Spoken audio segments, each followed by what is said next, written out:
Welcome back. This is Tom, and this is Tom's Wacky World of Radios. oh, as you know, if you've been watching my shows, I've been on a quest to find a small AC adapter for my Grundig 800 radio. It works on batteries, D-cell batteries, but it eats them alive. So I've got to find an AC adapter, a small one. I've used my lab supply and it works great, but that's a big supply and I don't want to tie it up.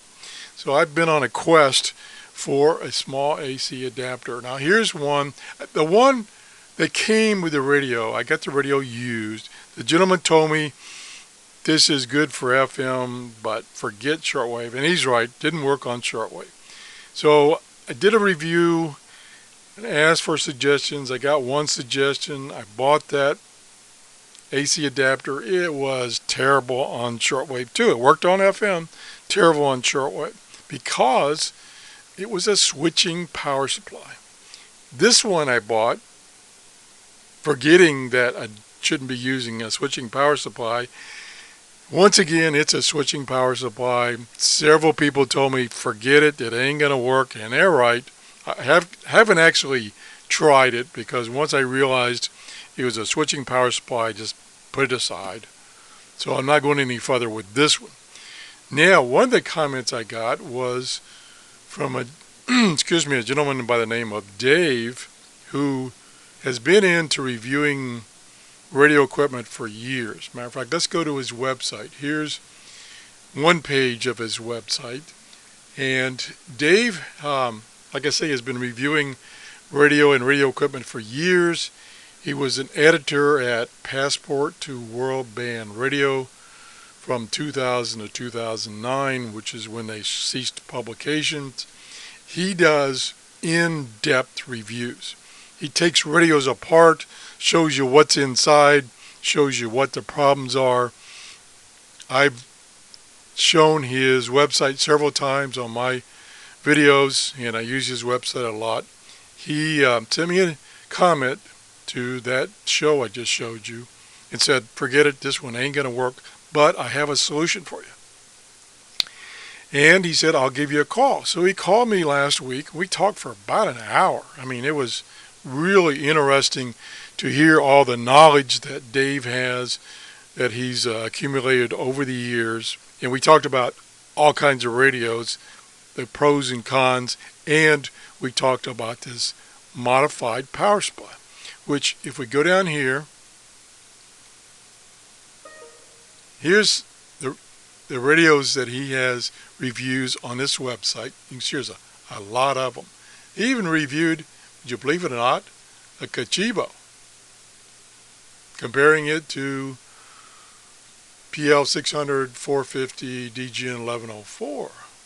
But if we come way down here, here it is, under others and miscellaneous, an MW 122A regulated power supply modifications for use with Satellite 800 and a couple other radios. So we'll go to that page.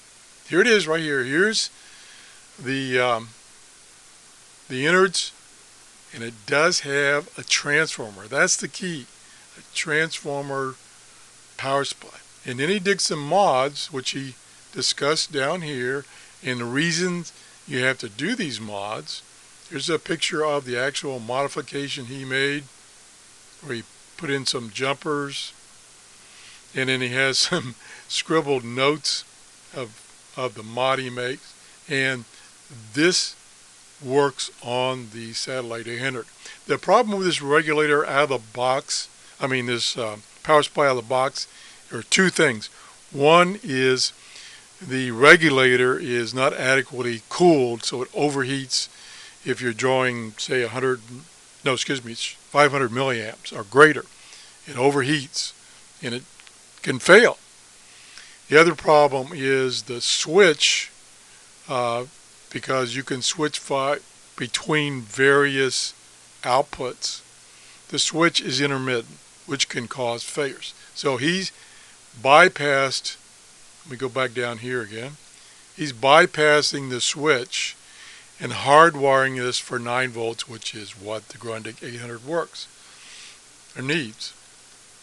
So I'm going to get one of these. You can get these off of Amazon for about $30. I will see. This is the problem for me, is I don't know if I can get down in here with my bad eyes and see to make these modifications. It may be beyond me. So I'm going to get one of these, open it up, and before I do anything, really scrutinize it to see if I'm capable of making these. And they're pretty simple modifications, but he mentions in here that it's pretty tight in here. So you might have some problems if you're like me and you're old and you're decrepit. So anyway, I want to show you this. And again, this is a great website. Let me go back. If you want to see in-depth reviews of radios and other equipment besides radios, let me see if I can find one as an example. And he reviews high-end radios too. These JRC radios are pretty darn expensive. He reviews those too. Nope, I don't see any right offhand. See, I own all the cheapo radios. Oh, here we go. Here is a review of several radios, of which I have all of these radios.